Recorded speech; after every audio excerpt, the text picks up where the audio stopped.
Sáquennos de aquí. Entrevista a María Sima por Nicky Els.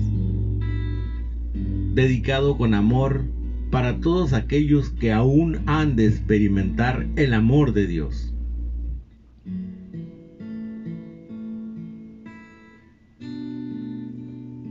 ¿Alguna vez le ha engañado Satanás haciéndose pasar por un alma del purgatorio? Sí, lo ha hecho. El sacerdote que me dirige siempre decía: acepta a todas las almas, aun cuando sea necesario mucho sufrimiento. El Señor siempre te dará la fuerza para ello. Nunca rechaces a un alma. Pero una vez vino una y me dijo que no aceptara a la que vendría después. Entonces le pregunté: ¿por qué no? Te pedirá tantos sufrimientos que no podrás soportarlo. Entonces, ¿por qué el Señor permite que venga a mí? Y me contestó muy severamente: Dios quiere probar si eres obediente o no. Esto me confundió y me preocupó. Como hago cada vez que algo me preocupa, le recé al Espíritu Santo para que intercediera. Y entonces me di cuenta de que el alma que tenía delante podía ser la maligna. Tiré agua bendita y le ordené: si eres Satanás, te ordeno en el nombre de Cristo que te vayas. Y desapareció.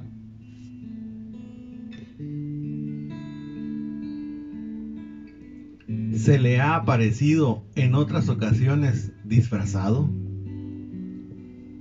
Sí, constantemente.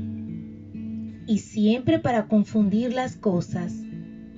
Una vez se apareció como un sacerdote, otra como la Madre Superiora del convento de Hall. En ambos casos intentó decirme que me retractara de mi voto a nuestra Madre. Fue especialmente dura la Semana Santa anterior a la Pascua de 1954. Durante esa semana casi logró convencerme de que estaba en el infierno, con llamas y explosiones en mi habitación. Luego, un día de diciembre de ese mismo año, sentí quemaduras y un espantoso temor al infierno en total soledad. Pero noté que no había almas alrededor y repentinamente todo desapareció. Una vez ocurrió lo siguiente: los días en que hay funeral en nuestra parroquia a las 9, podemos comulgar a las 7. Esa mañana en particular llegué a las 7 menos cuarto y era la única presente. De pronto entró el párroco con prisa, olvidándose de hacer la genuflexión ante el sagrario, y se acercó a mí para decirme: hoy no podrás recibir la Santa Comunión. Y salió corriendo de la parroquia. Otra vez, sin hacer la genuflexión, y cuando la puerta, y cerrando la puerta violentamente detrás de él. Esto no era propio de él, y me pregunté qué estaba pasando. A las 7 menos 3 minutos, entró nuevamente e hizo la genuflexión como siempre suele hacer cada vez que se dirige hacia la sacristía. Le observé pensando que no iría allí, pues yo, que era la única en la parroquia ese día, no podía comulgar. No había nadie más, así que me levanté y me dirigí también a la sacristía. Llamé a la puerta y entré. ¿Por qué no puedo recibir la comunión hoy, Padre? Le pregunté. ¿Quién te ha dicho eso? Usted mismo me lo ha dicho hace solo 10 minutos, cuando entró la primera vez. Por supuesto que hoy puede recibir la Santa Comunión. No he entrado en la parroquia sino en este momento. No te preocupes, Satanás está jugando contigo otra vez.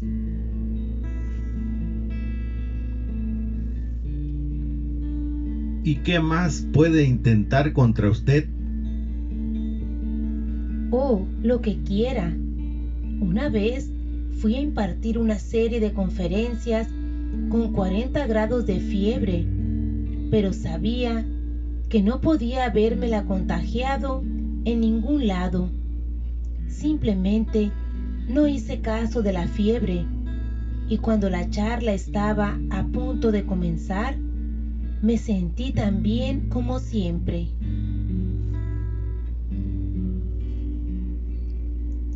¿Hasta dónde llega el poder del diablo? ¿Y hasta qué punto estamos protegidos de él por nuestras buenas conductas y por nuestro ángel de la guarda? Esa protección es muy poderosa. Sin ella, Satanás nos mataría a todos muy rápidamente. Déjeme contarle lo que le sucedió a un sacerdote muy santo en un monasterio cerca de aquí, en Bludenz. Probablemente pensará que las almas ayudaron para resolver este delito. Era el más anciano del lugar y también el superior del monasterio. Rezaba tanto y hacía tanto bien que debía sufrir con paciencia los celos y burlas de los sacerdotes más jóvenes y menos piadosos. Una noche, 2 de los jóvenes se dirigían a sus habitaciones cuando vieron luz en el sótano de uno de los edificios principales. Como ya era muy tarde, esta luz les sorprendió y fueron a ver quién estaba allí abajo. Bajaron al sótano y, para su espanto, encontraron a este querido sacerdote muerto, con el cuello colgando del pomo de la puerta. Tenía las piernas estiradas como si estuviera sentado, pero se hallaba a unos centímetros del suelo. Llamaron a la policía y durante semanas revisaron todo el monasterio. El hombre era tan santo que nadie podía pensar en un suicidio. Interrogaron a todos los sacerdotes porque se sabía que se burlaban constantemente de él por su proximidad a Dios. No se llegó a ningún resultado tras la larga investigación, y toda esa zona quedó desconcertada por este crimen. Entonces me contaron esta triste historia y acepté preguntar a un alma del purgatorio por este sacerdote. Como había tanta gente rezando por él y todo el monasterio se encontraba en estado de shock debido a lo sucedido, recibí una respuesta al poco tiempo. Fue la siguiente: nuestra madre se le apareció al sacerdote y le preguntó si aceptaría que Satanás tuviera el poder de matarle. Le explicó que si así lo hacía, salvaría muchas almas que se habían vendido a Satanás. El sacerdote aceptó. Con esta respuesta me dirigí al monasterio donde estaban todos reunidos, incluso la policía. leí en voz alta la respuesta. En el silencio que se generó a continuación, un sacerdote al fondo del salón suspiró profundamente y le pregunté qué ocurría. Se acercó con lágrimas en los ojos y sacó un papel del bolsillo. Explicó que lo había encontrado en el bolsillo del sacerdote la noche en que él y el otro compañero lo encontraron muerto. Lo desdobló y lo mostró a todos los presentes. Era la letra del anciano sacerdote y nos lo leyó. Decía: nuestra madre se me apareció y me preguntó si aceptaría que Satanás tuviera el poder de matarme, y si así ocurría, salvaría muchas almas que se habían vendido a Satanás. Yo acepto.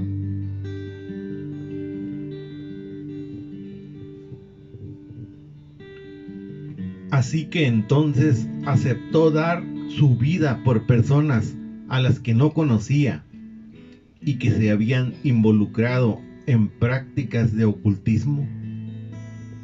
Exactamente. ¿Cuándo ocurrió esta historia? ¿Podría decirme el nombre de este hombre extraordinario? Por supuesto, esto sucedió a fines de los 80 y su nombre era Padre Joseph Calosanz. Un hombre tan bueno y valiente como este es verdaderamente un intercesor muy poderoso para nosotros. ¿Qué es lo que atrae a la gente en la actualidad hacia el ocultismo? Hay un medio muy atractivo y aparentemente inocente al principio que ayuda a ello. La televisión hoy en día tiene una gran responsabilidad de que esto sea así. Se ha convertido en una suerte de altar en el 95% de los hogares de Occidente. La televisión bombardea a los niños constantemente, tentándolos con dinero, materialismo, sexo, violencia y poder.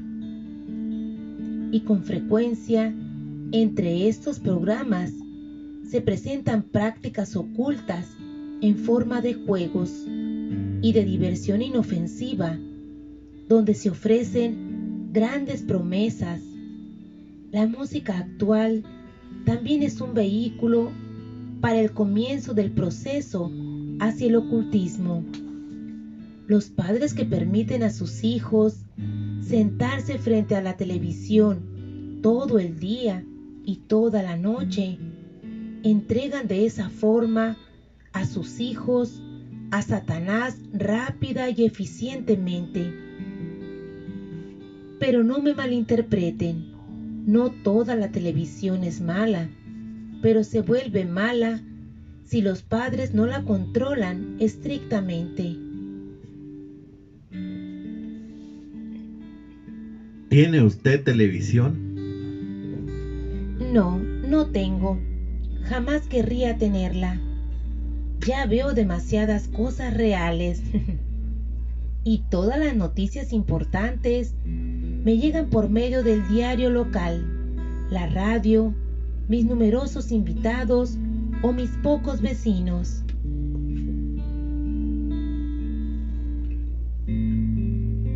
¿Hay algún pecado que Jesús no perdone? Sí, hay uno. Es blasfemar contra el Espíritu Santo. Jesús no perdonará ese pecado, porque, por supuesto, supone decirle no a Él, decirle reiteradamente no a su luz, amor, misericordia y perdón durante todo el camino hasta el final. Con la misericordia infinita de Dios, las personas siempre pueden salir de esto si lo desean, pero deben desearlo. Nadie más puede hacerlo. Nadie lo hará por ellos. Deben desearlo. Dios no manipula nuestra voluntad. Las almas me contaron que todos tenemos la misma oportunidad al morir de decir sí en el último momento, ya se trate de una enfermedad lenta y prolongada o una bala que nos atraviese el cerebro. Todos obtienen los mismos 2 o 3 minutos para decirle sí a Dios. Y solamente si mantenemos el no durante ese momento, nos perderemos y deberemos sufrir en el infierno eternamente. Dios no nos forzará a cambiar nuestro no, y Satanás nunca podrá cambiar nuestro sí. Esta es otra razón por la cual nunca debemos juzgar a alguien o presuponer dónde ha terminado. Nunca sabemos exactamente lo que sucede entre el alma y Dios en esos momentos, a pesar de que podemos presenciar cierta paz o la ausencia de paz en el hecho de muerte.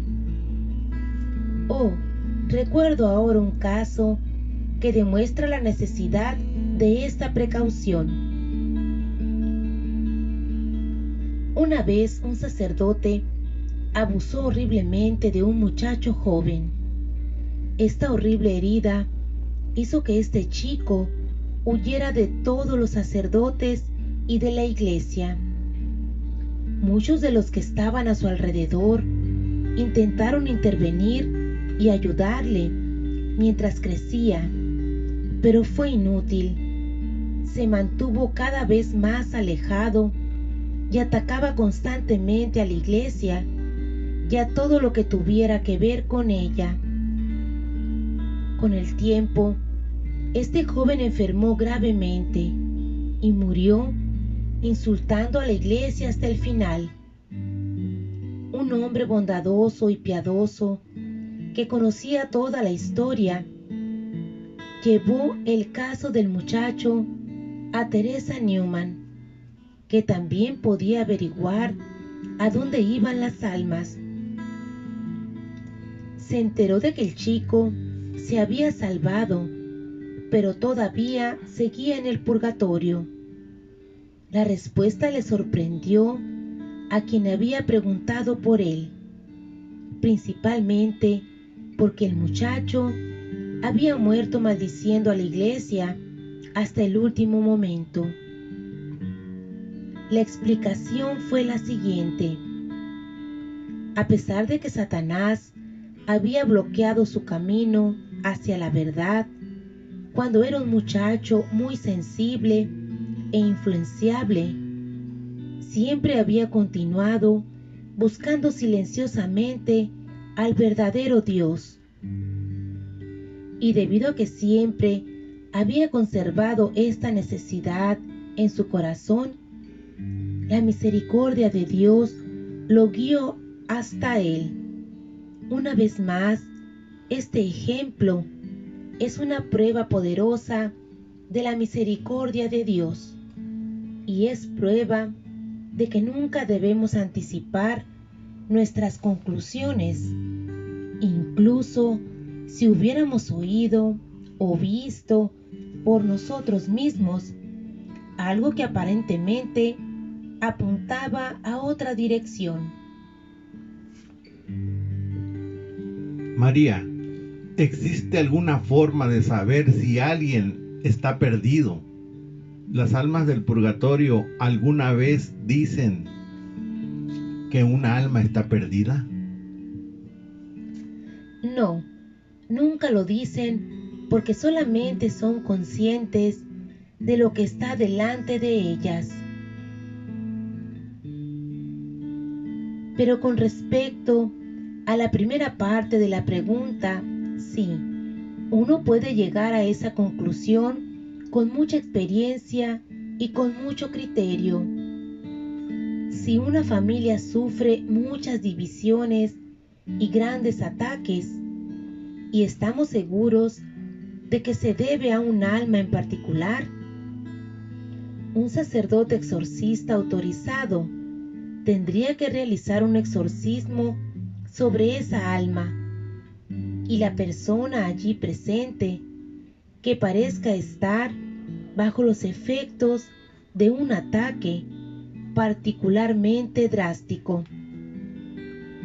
Si luego se estableciera la paz, creo que podríamos llegar a la conclusión de que esa alma se encuentra perdida. También conozco a un hombre que puede sentir la presencia de las almas cuando todavía se encuentran en el purgatorio.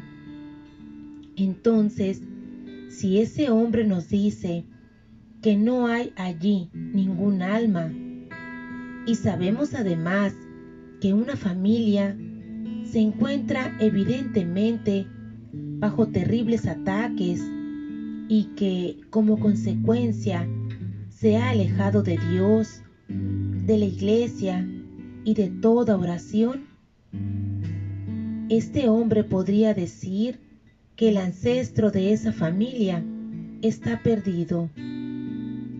Por lo tanto, es necesaria la más poderosa de todas las oraciones para librar a sus descendientes de su alcance.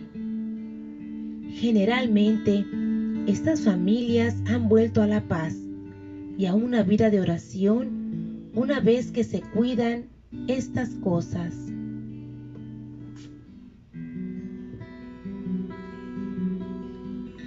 ¿Qué podría decirme de Satanás y de la actividad que desarrolla en la actualidad?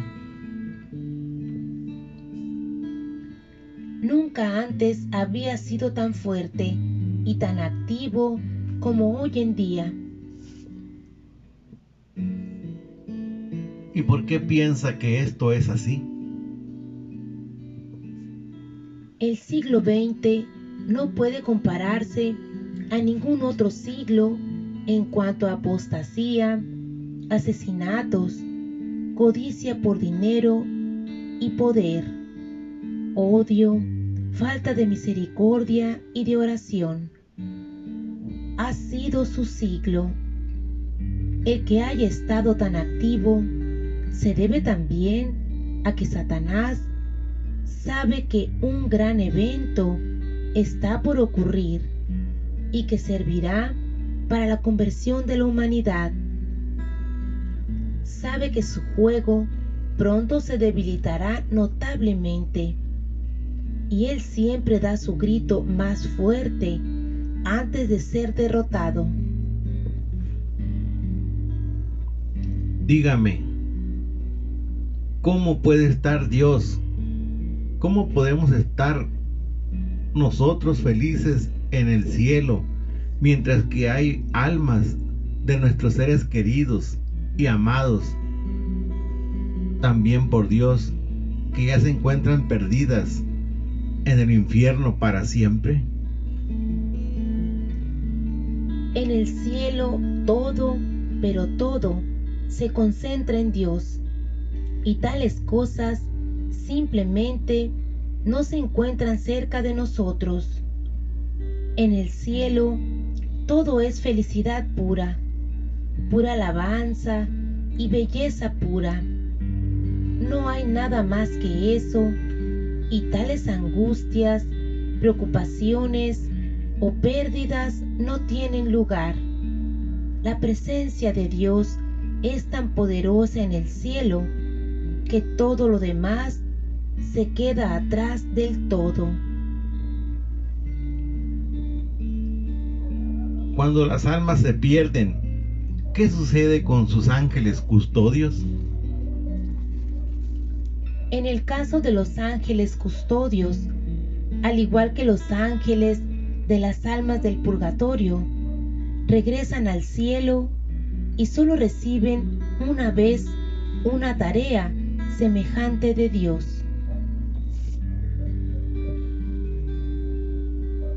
Usted ha dicho que tanto en el cielo como en el purgatorio hay muchos niveles diferentes. Entonces, el infierno también tiene distintos niveles. Sí, los tiene. Posee un número infinito de niveles.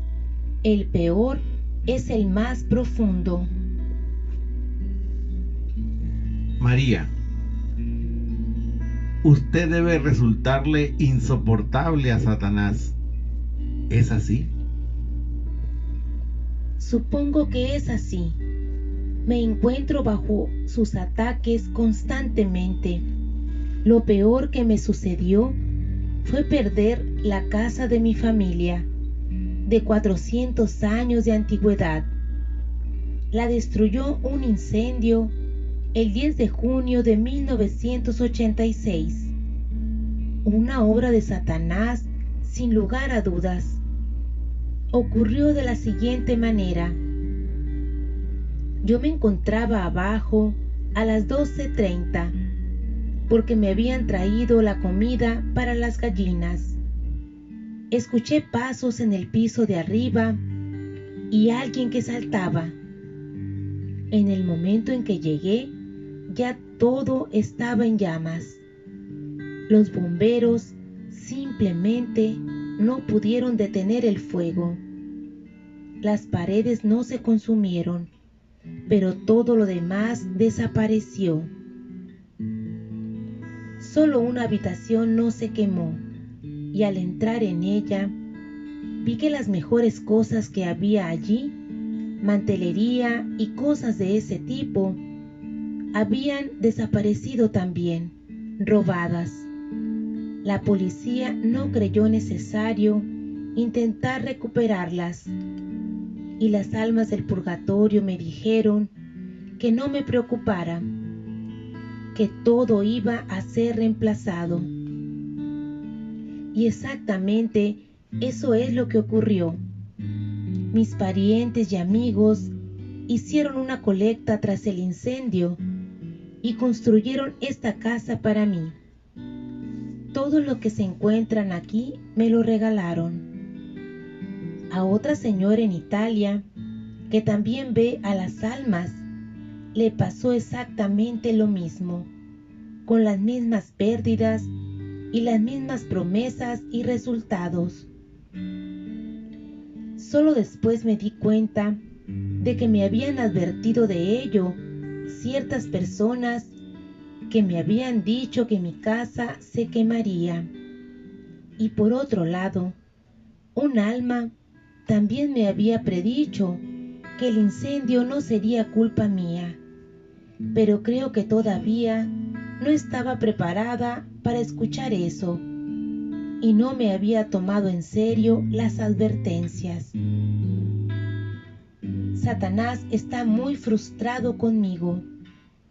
Durante un exorcismo, creo que fue en Frankfurt, el sacerdote que estaba presente le preguntó a la voz que salía del hombre poseído: ¿también atacas a María Sima en Vorarlberg? La voz contestó: no, porque cuando lo intento, pierdo demasiadas almas. ¿Qué más le hizo? Bueno, ¿Qué sucede, María? una vez hubo un plan serio para asesinarme. ¿Cómo? ¿Podría contarme más sobre eso? Habían programado que diera una serie de conferencias durante un fin de semana en el norte de Alemania, en la primavera de 1974, y se suponía que partiría como de costumbre un viernes. Pero unas noches antes, un alma se me apareció y me dijo: no haga este viaje. Esto me sorprendió mucho, porque años atrás me habían dicho que aceptara todas las invitaciones que se me hicieran. Primero pensé que se trataba de una huelga de trenes, así que estuve atenta a la radio y los trenes funcionaban normalmente. Hablé con el sacerdote, que me dijo que si las almas me decían que no fuera, debía confiar en ellas porque seguramente tenían una buena razón. Envié una carta por correo urgente a quien organizaba las charlas y les transmití que las almas me habían dicho que me quedara en casa durante ese fin de semana. 2 días más tarde, otra alma se me apareció y me dijo que se había estado organizando un asesinato. Debería haber sucedido en Colonia, porque el viaje desde aquí, en Bludenz, hasta llegar a Colonia, iba a ser en un tren con coches cama, y en Colonia debía cambiar de tren a altas horas de la madrugada.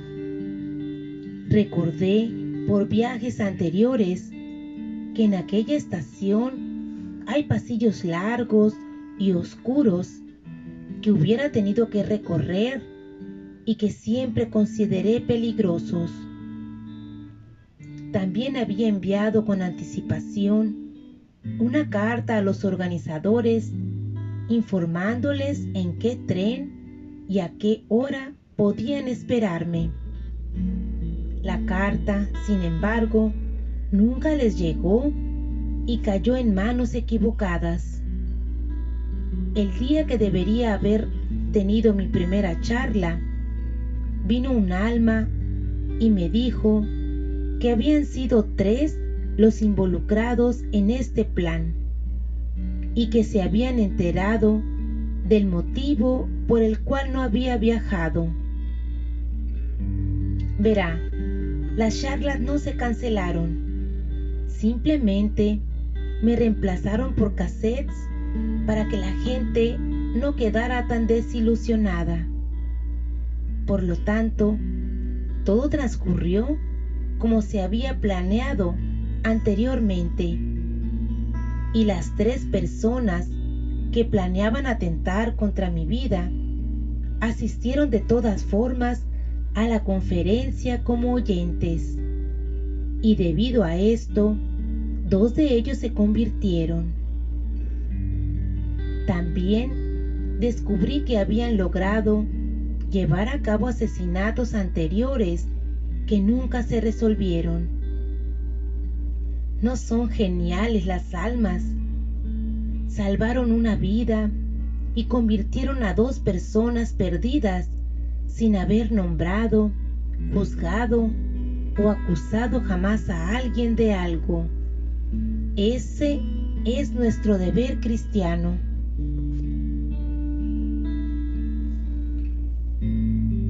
Si Dios perdona a los asesinos, ¿cuáles son entonces los pecados que nos hacen estar más tiempo en el purgatorio?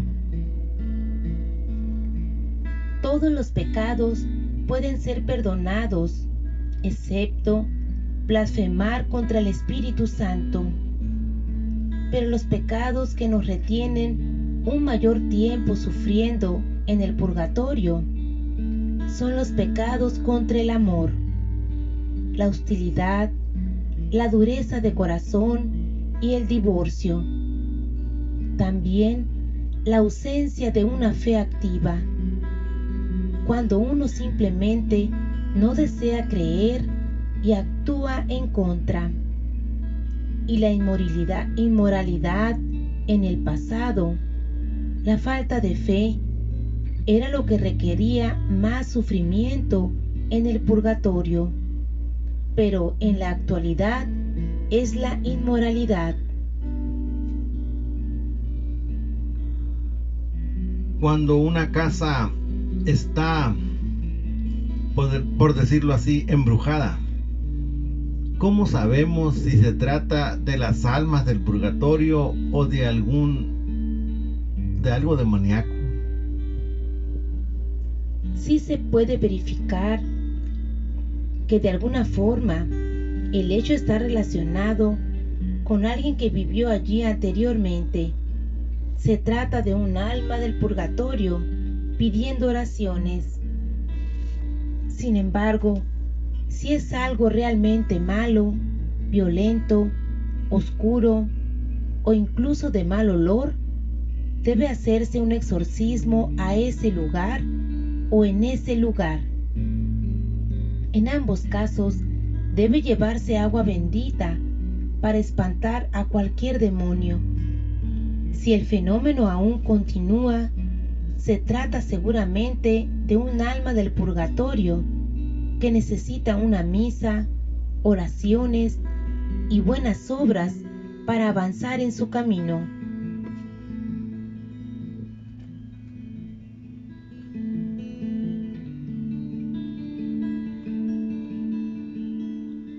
¿Puede Satanás atacarnos en el momento de la muerte? Sí, en algunos casos lo hace, pero también recibimos la gracia para resistirlo. Si un hombre no desea dejarlo entrar, entonces Satanás no puede hacer nada.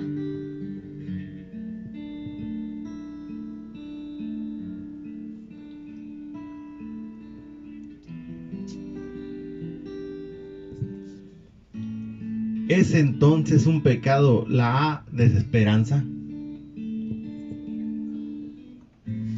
Sí, la desesperanza puede ser un pecado si alguien no tiene esperanza o confianza en absoluto.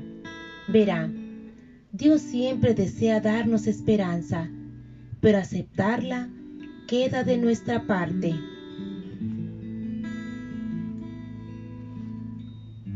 Al principio usted me dijo que las almas de los niveles más altos del purgatorio no pueden ser atacadas nunca por Satanás. Sin embargo, aún los más santos de los que se encuentran con nosotros continúan siendo tentados hasta el momento de su muerte.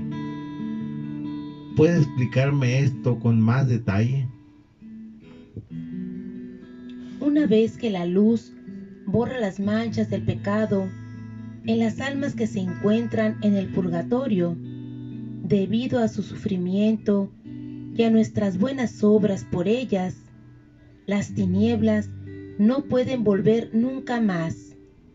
La luz siempre vence sobre toda oscuridad en el purgatorio, mientras que aquí en la tierra, la luz también puede ser derrotada por la oscuridad. Satanás hace uso de las manchas más pequeñas con el fin de que caigamos nuevamente en la oscuridad. El tamaño de las manchas está en relación con las gracias que recibimos de Dios, y los santos, por supuesto, han recibido inmensas gracias. Satanás parece tan poderoso a veces que hay alguien quien podría preguntarle ¿qué diferencia hay entre Satanás y Dios? Comprendo, cada uno de nosotros puede elegir en cada momento ser un representante de Satanás o un representante de Dios. Debemos llamar y alcanzar a Dios en todo lo que hacemos. Y podemos hacer mucho para asegurarnos de que Satanás no nos alcance. Dios conoce nuestros pensamientos, Satanás no, excepto aquellos que Él mismo puso en nuestras mentes. El diablo consigue mucho de su poder al escuchar nuestras palabras y observar nuestros actos. Luego ataca aquellas debilidades que ha descubierto en base a lo que ha escuchado y observado. El silencio siempre nos hace bien. Uno de los deseos de Dios es que nos mantengamos siempre conscientes de nuestra condición de pecadores y por lo tanto permanezcamos humildes y en silencio. Y sucede que cuando nos damos cuenta de la grandeza del silencio, rápidamente comenzamos a escuchar a Dios. El silencio a solas con Dios es una excelente oración. Solo la confesión impide a Satanás el conocimiento de nuestros pecados. Si durante un exorcismo una de las personas presentes tiene pecados no confesados, aquellas voces generalmente lo acusarán y lo harán correctamente, para vergüenza de todos. Sin embargo, si la persona se encuentra en estado de gracia, los demonios nunca podrán decir nada. Es correcto decir que somos nosotros quienes le damos derecho a Satanás. Dios es humilde, silencioso y bueno. Satanás es orgulloso, ruidoso y cruel. Tenemos que recordar siempre que fuimos hechos a imagen de Dios. Por eso, consciente y constantemente, debemos luchar para ser lo que Él quiere que seamos junto a Él. Una de las grandes mentiras de la época en la que vivimos es que Satanás no existe. Incluso hay sacerdotes que lo sostienen todavía, y otros dicen que las posesiones en la Biblia son solo enfermedades del cuerpo o de la mente, hoy en día reconocidas. Entonces se pueden estudiar, analizar, nombrar y controlar esos síntomas y bingo, ya no son obras de Satanás. Qué ingenuos, superficiales, estúpidos y arrogantes pueden llegar a ser. Satanás se ríe totalmente y nuevamente se llenan las camas de los hospitales. Llevemos sacerdotes santos, laicos santos y expertos y observaremos simplemente cómo se libran de esos síntomas 1000 veces estudiados. Satanás gana cuando divide. Dios nos guía hacia la unidad, en paz y libertad.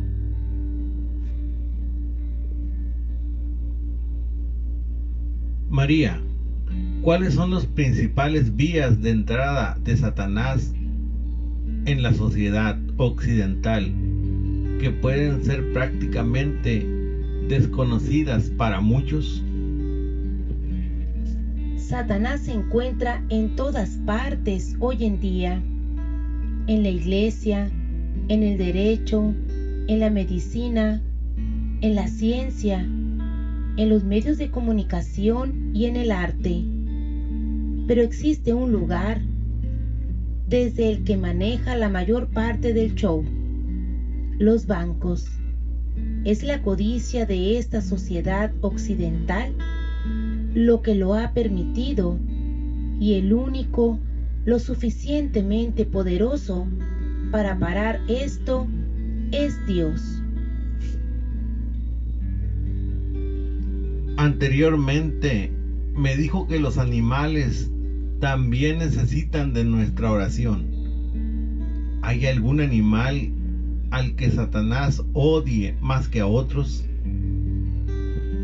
Sí, a los perros, pues ellos son, como ya hemos dicho antes, los mejores amigos del hombre. Desde siempre, pero Satanás odia a toda criatura que se encuentre cerca de nuestro corazón. Es odio puro e intentará todo lo que pueda para separarnos de lo que nos dé calidez, apoyo o protección. Y los animales, al igual que el resto de la creación, son un gran regalo de Dios.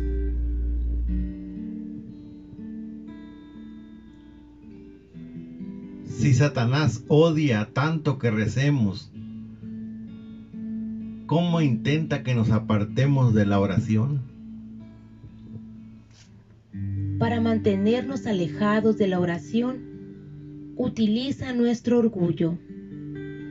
Una persona que nunca ha rezado y no sabe nada de la oración, se sentirá insultada si alguien le dice, rezaré por ti. Son personas engañadas para creer que están bien y por lo tanto que no necesitan de la oración de nadie. Esto es un engaño y una gran mentira. No existe ninguna persona en la tierra que no tenga necesidad de la intercesión de los demás. La oración las acerca a Dios, aún incluso sin que ellas mismas lo sepan. El poder de la oración es enorme y rezar es el mejor gesto que podemos hacer por otra persona.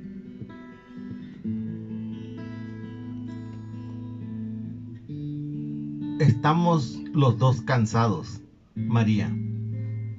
¿Hay algo que pueda hacer por usted teniendo en cuenta que he venido en coche? Sí, yo también estoy cansada. Sería bueno salir afuera, hace sol, pero no, creo que no necesito ayuda. ¿Está segura? ¿Qué le parece ir a la tienda o a correos? Bueno, quizá tengo algo que devolver a la tienda. Le agradecería mucho si pudiéramos ir allí.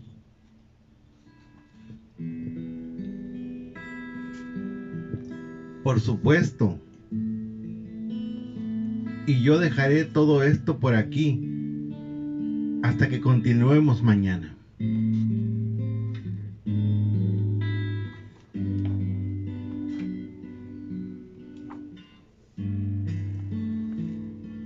Intervalo. Mientras María se pone su pesado abrigo, mi corazón y mi mente van a toda velocidad. Esta pequeña anciana es encantadora.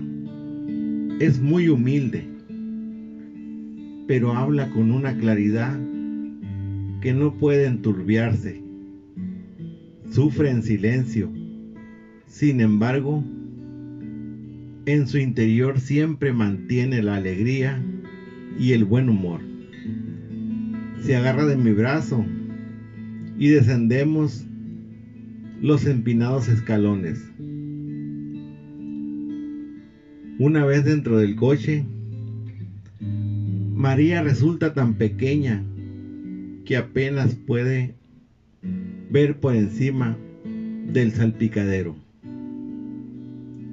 Con el pañuelo ajustado alrededor de su cabeza y con las manos descansando pacíficamente sobre su regazo, parece sentirse cómoda y completamente en paz, a pesar de que todavía soy un extraño para ella.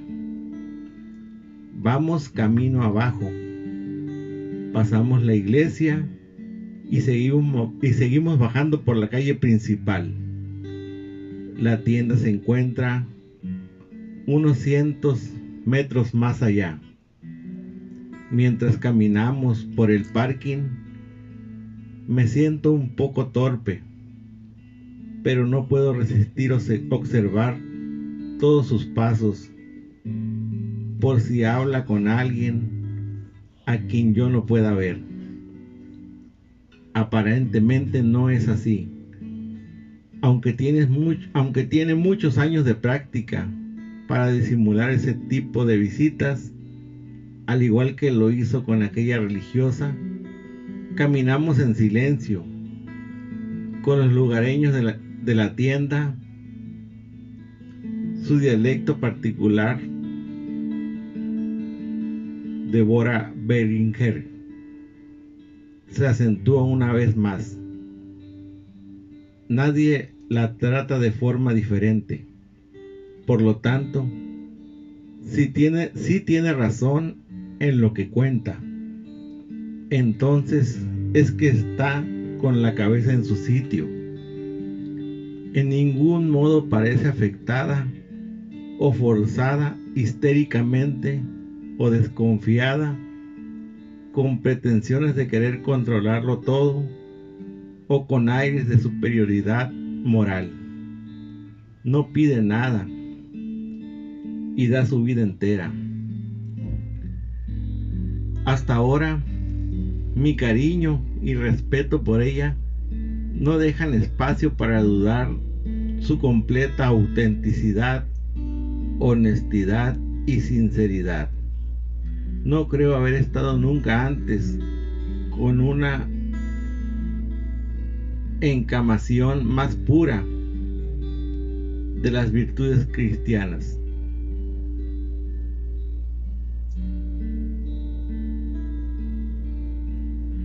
Es tan cariñosa y de alguna manera tan bondadosa e inocente como un niño, que me gustaría realmente secuestrarla y llevármela para que la vea todo el mundo. Al salir de la tienda, me agradece este pequeño gesto, como si hubiésemos estado de vacaciones, y se la ve realmente feliz de que me haya ocupado de eso. La llevo a su casa y acordamos vernos de nuevo a la mañana siguiente. Sale del coche y cuando se acerca a la puerta se da la vuelta y por segunda vez dice en voz alta: Bergel, Saint Gott and bis morgen. Gracias a Dios y hasta mañana.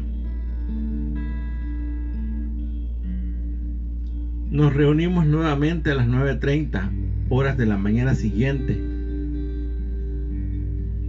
Me voy en el coche y encuentro una habitación en la casa de una amiga de María, no demasiado lejos de su casa, algo más abajo de la parroquia.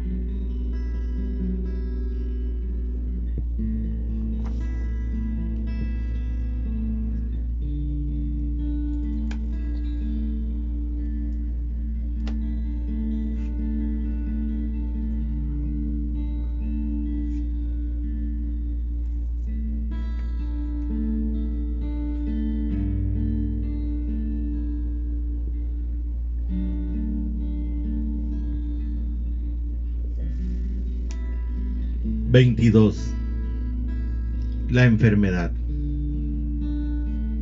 Buenos días. Entre, Nikki. ¿Qué tal la habitación en casa de la señora Schwesterman? Somos amigas de prácticamente toda la vida y con frecuencia me ayuda a escribir las direcciones en los sobres. Dijo qué tal se encontraba.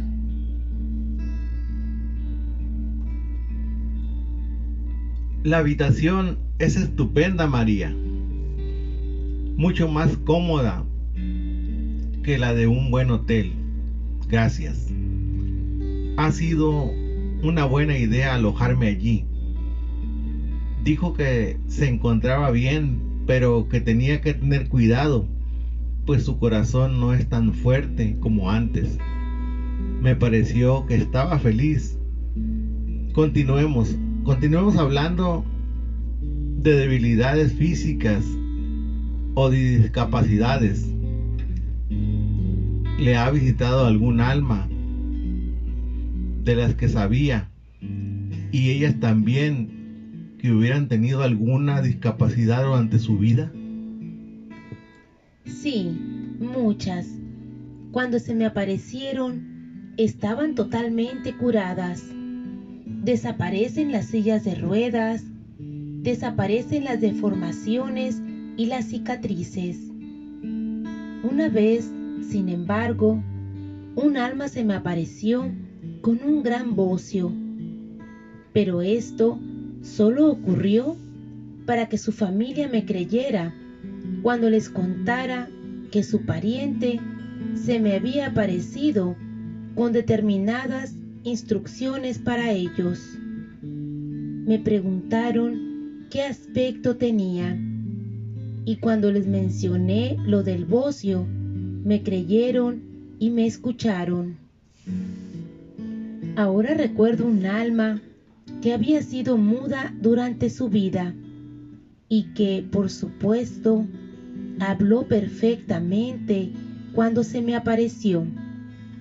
Mostró mucha alegría de poder hablar, pero no pudo averiguar por qué no podía hacerlo cuando vivía. Si durante su vida terrenal usaban sillas de ruedas, ahora ya no, y caminan perfectamente. Toda imperfección, ya sea pequeña o importante, desaparece. Pero recuerde que yo solo veo aquellas almas que se encuentran en el nivel más alto del purgatorio. Lo digo porque otros han visto sufrimientos y heridas en las almas, aunque no eran las mismas que padecían en vida. Son sufrimientos del alma y no del cuerpo, debido a que ya no poseen un cuerpo físico. Creo que lo más cercano que he visto fue cuando se me apareció un sacerdote y tras decirme lo que necesitaba, me dio la oportunidad de preguntarle por qué tenía la mano derecha tan negra, sucia y dolorida. Su respuesta fue: dígale a los sacerdotes que no dejen de bendecir a los fieles, a los hogares y a los objetos religiosos. Me negué en varias ocasiones a hacerlo y por lo tanto ahora debo sufrir en mi mano derecha.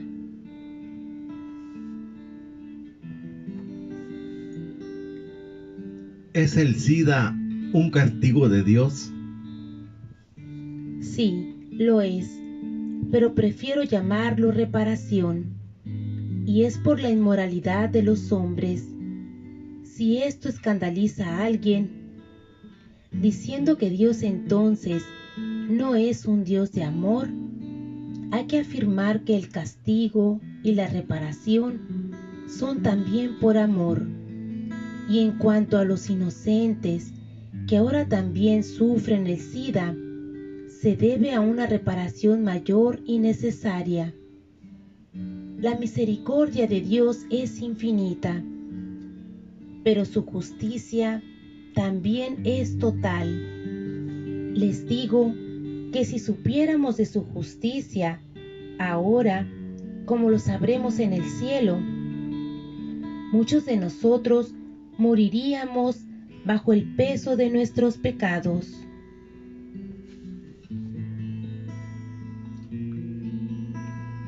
¿Cree que encontrarán una cura para el SIDA? Ya tenemos la cura, pero como no da dinero y no es muy popular, se continuará haciendo oídos sordos a la misma. La cura es Jesús y los 10 mandamientos. No se nos dieron para controlarnos, sino solo para protegernos, fortalecernos y liberarnos. Eso es una cura preventiva. ¿Qué posibilidad hay de una curación de la enfermedad una vez ya contraída. Eso también ha sucedido en lugares con mucha oración. ¿Dónde? He oído de un lugar en Italia, pero ahora no recuerdo el nombre, y también en Medjugorje. Lo importante, sin embargo, no es el lugar exacto, sino la calidad de la oración.